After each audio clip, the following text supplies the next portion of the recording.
Imam Muslim lain. Sebab tu kalau kita baca kitab Muslim, kalau dia kata haddatsana akhbarana tu ada makna tu. Tapi kalau dalam Bukhari ni haddatsana ka akhbarana serupa lebih kurang. Itu kaedah dia. Tak serupa kita-kita ni, tak serupa. Kalau dalam Muslim, Abu Daud akhbarana lain. Memang dia jaga sungguh hak tu. Kaedah tu lah, kaedah tadi lah yang kita sebut tadi. Begitu. Jadi Imam Bukhari buat mari. Wa qala al-Humaidi.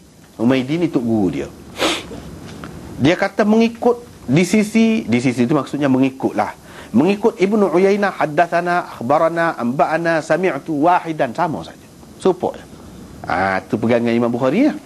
Dia pun lagu tu juga. Imam Bukhari ni kalau dia kenal hak tu, dia akan buat mari hak lagu tu lah yang menyokong pendapat dia. Orang-orang dulu ke, kalau ada hadis, hadis lah. Kalau tak ada hadis, kata-kata sahabat. Kalau tak ada kata-kata sahabat, ulama salah, ulama dulu. Itu cara dia. Dia tak amari hak tidak serupa dengan pendapat dia. Bukan dia tak tahu. Sebab kalau nak amari boleh jadi kadang-kadang keliru kan. Hak tu kata, hak ni kata, hak mana dia sendiri tu pegang lagu mana dia tu sendiri. Keliru. Jadi kalau amari hak ni, hak dia, kita faham lah. Sebab tu Imam Bukhari kalau dia amari satu tajuk, lepas tu hadis-hadis tu yang menyokong tajuk tu, bermakna itulah mazhab dia, itulah pendapat dia. Jelas. Itu kaedah dia tu. Kalau dalam Bukhari. Macam sini dia amari Humaidi kata Sufyan bin Uyainah. Ibnu Uyainah tu mana? Sufyan bin Uyainah. Ni orang besar. Dia kata amba'ana ka akhbarana ka haddatsana ka sami'tu ka serupa je. Jadi kalau seorang tu dia baca depan tok guru, lepas tu dia kata sami'tu, ataupun tok guru dia baca, lepas tu dia kata sami'tu, boleh berlaku. Ibnu Mas'ud kata haddatsana Rasulullah sallallahu alaihi wasallam wa huwa shadiqul masduq. Rasulullah sallallahu alaihi wasallam telah menceritakan kepada kami haddatsana. Jadi Imam Bukhari nak ayat perkara lagi, iaitu hak kita duduk baca dalam hadis-hadis ni, ulama dia kata haddatsana akhbarana ni ada asal kau. Kau benda ni reka ulama hadis saja. Dulu tak ajar orang guna lagu tu takut-takut orang kata gitu. Imam Bukhari sebab tu dia kata, Ibnu Mas'ud kata haddatsana Rasulullah. Jadi hak kita baca haddatsana tu betul tu. Ada asas dia. Sahabat pun kata Rasulullah haddatsana, cerita kepada kita. Jadi ini menjadi tradisi kita tu dalam menerima ilmu ni lagu ni. Itu hadis orang kata. Kalau Quran, wa amma bi ni'mati rabbika fahaddits. Hadis. Itu haddatsana lah. Hak tu juga haddatsa. Hadis tu fi'il amar. Kata suruh. Nikmat Tuhanmu, maka kamu ceritakanlah. Kamu nyatakanlah. Jadi nikmat Tuhan yang paling besar je kepada dia. Agama. Agama dia kena cerita. Cerita melalui apa dia? Hadis. Ulama kata. Jadi hadis itu ceritakan. Ceritakan hak paling banyaknya cerita tentang agama ni hadis. Sebab Quran ada kalanya dia tidak habis cerita. Dia cerita hak pokok, asas saja. Itu dalil dia.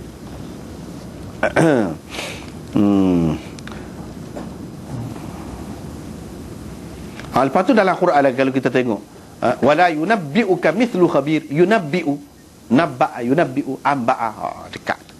Dia ambil situ. Mana dalam Quran pun ada, dalam hadis pun ada. Jangan kita ingat dalam kitab kita duk baca haddatsana ni saja-saja je. Benda ni tak ada asal pun. Saja ulama buat. Tak boleh. Imam Bukhari nak ayat dalam kitab hadis ada haddatsana akhbarana ni, dia ada asasnya, iaitu daripada Nabi sallallahu alaihi wasallam sendiri lagi. Itu so. Lepas pada tu Nabi ni as-sadiqul masduq, mana seorang yang benar dan dibenarkan, ataupun lagi dibenarkan. Mana dia tu benar dan Allah Subhanahu wa taala membenarkan dia. Allah Subhanahu wa taala kata dia ni benar. Adapun orang lain boleh jadi dia benar, tetapi kita tak pasti lagi Allah membenarkan dia ke tidak. Mana di sisi Allah dia benar ke tidak. Misalnya seorang mujtahid, dia pendapat dia lagu ni, dia betul dah tu mengikut kajian dia tu. Tetapi adakah Allah membenarkan dia? Yang ni pada hakikatnya pendapat dia tu betul? Tak tahu lagi. Dia kedudukan hak ijtihad ni setara tu. Tapi kalau hak Nabi kata, mesti dah. Itu makna as-sadiqul masduq. Dia tu memang benar dan dibenarkan. Allah membenarkan dia.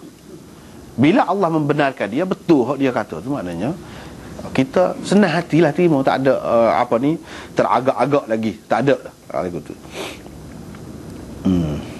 Lepas tu dia kata Syaqiq.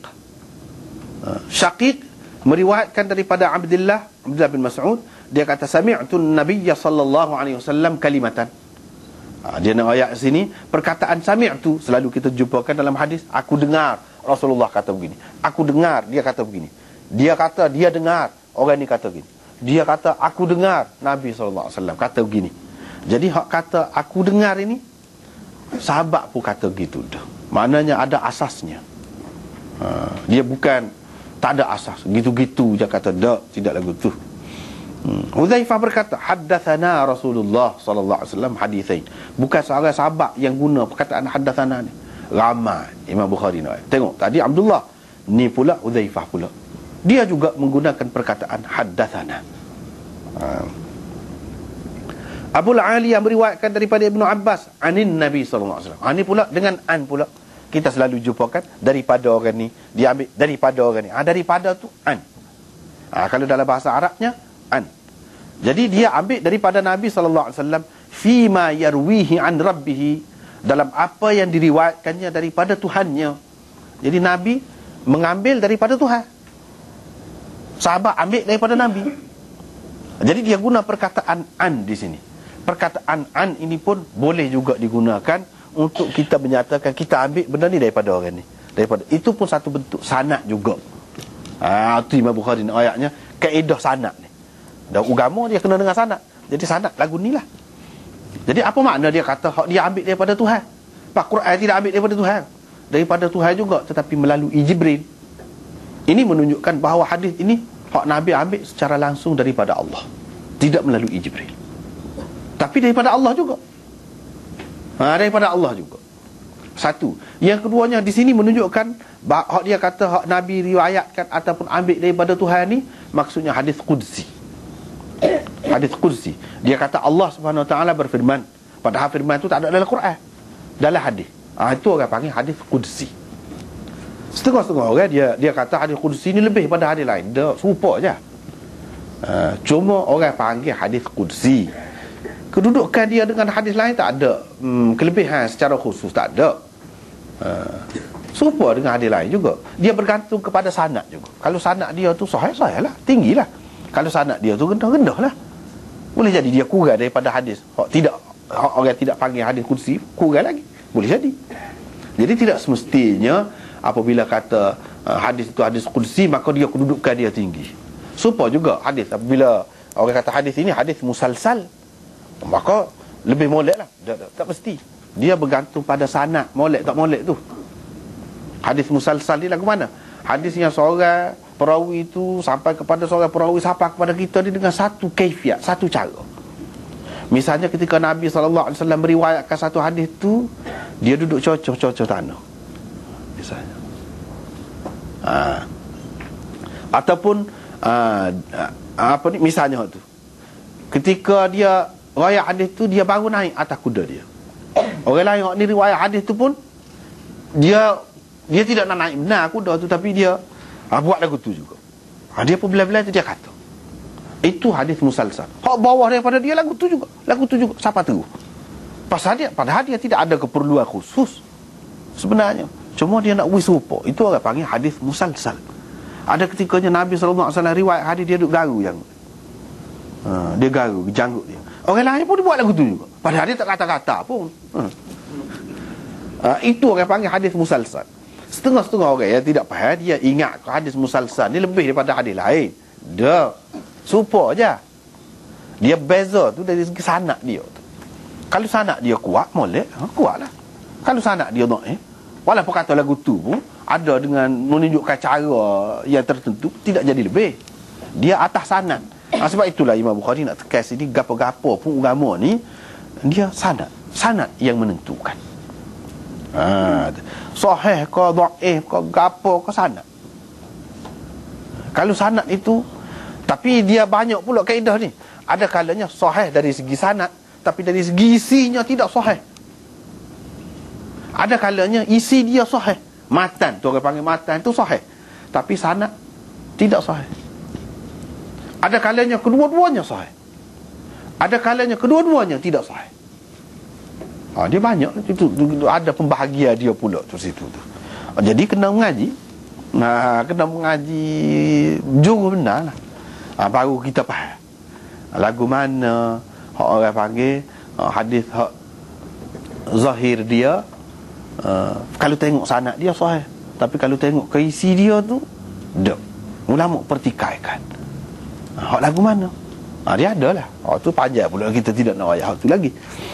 Jadi sesuatu hadis ni dia bergantung penting sangat kepada sanad itu. Tu Imam Bukhari nak ayatnya. Sini lah ni nak ayat tu. Kalau agama ni dia kena ada sanad. Kalau nak ngaji gol lain tak apa, tak ada sanad tak apa. Tapi kalau agama, hak berkait dengan agama lah, apa-apalah. Dengan sebab itu ulama-ulama kemudian dia pengaruh ilmu hadis ni, dia pergi kepada bidang lain pula. Sebab itu dalam kitab-kitab sejarah Islam hak dulu-dulu dia ada sanad juga. Bukan kitab hadis pun. Kata-kata orang tu, orang ni kata. Nak kata orang ni kata tu pun sanad jelo-jelo. Dia pakai sanad. Sebab apa? Pasal hak ni kait dengan agama, bukan benda biasa. Kalau kait dengan agama tak boleh. Dia kena rayak lagu tu lah. Kalau tidak tak boleh pakai. Semata-mata rayak gitu tak boleh pakai. Tak boleh. Banyaklah bendanya. Kalau kita kaji, kita akan dapati benda ni tidak sahih, benda ni banyak benar.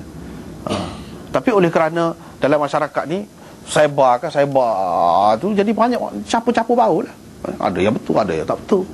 Itu masalahnya. Jadi dengan sebab itu perlu adalah pengajian khusus hadis itu untuk menilai, untuk memperbaiki mana yang tak betul, untuk menegur menunjukkan mana kesilapan dia ke apa. Itu penting. Ada pengajian hadis tu. Jadi pengajian hadis, orang panggil pengajian hadis tu bukan baca hadis tu saja.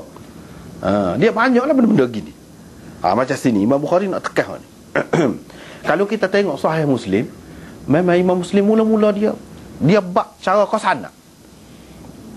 Panjang-panjang muqaddimah Muslim tu penting. Muqaddimah Muslim tu untuk ulama-ulama hadis, kitab penting benar tu muqaddimah dia. Dalam tu dia ada bahasa sanad. Pasal apa? Dia nak ayatnya agama ni, hadis ni dia terhenti atas hak ni, sanad. Bukhari walaupun tidak buat lagu tu, tidak buat sepuluh Muslim tu, tapi di sini tengok. Dia rayak dah lah. Dia rayak dah. Penting benda ni. Tak boleh main-main.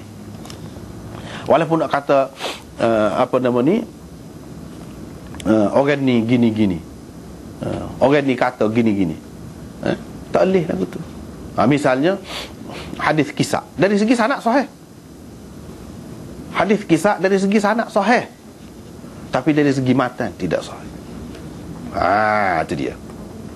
Itu perlu kepada pengajian khusus itu. Perlu kepada pengajian khusus. Kalau tidak kita tak faham. Kita tengok apa ni? Ada ulama kata hak dalam Muslim pun tidak sahih. Tidakkah Sahih Muslim ni sahih dah? Dia kata tidak sahih pula. Ada, kalau kita baca kitab, rajin baca, jumpalah. Jumpa.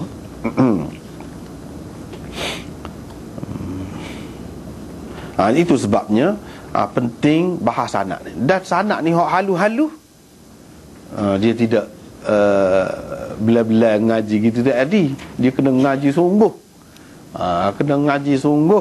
Barulah dapat. Kalau tidak tak dapat. Misalnya hadis kisah tadi dalam Muslim ada, tapi ulama-ulama kata tidak sahih. Hadis kisah tengok mana Nabi selimu Sayyidina Ali, Fatimah, Hasan, Husain tu.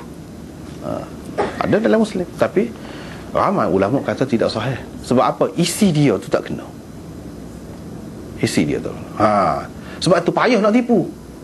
Kadang-kadang orang dia nak suruh jadi hadis sahih kan, dia ambil perawi-perawi hak sahih tu, dia capu-capu molek kan. Ni dia kata sanad molek belakang ni. Ulama hadis dia tidak tengok pada sanad tu saja. Dia tengok isi tu kata. Isi tu. Tu benda kerja payah tu.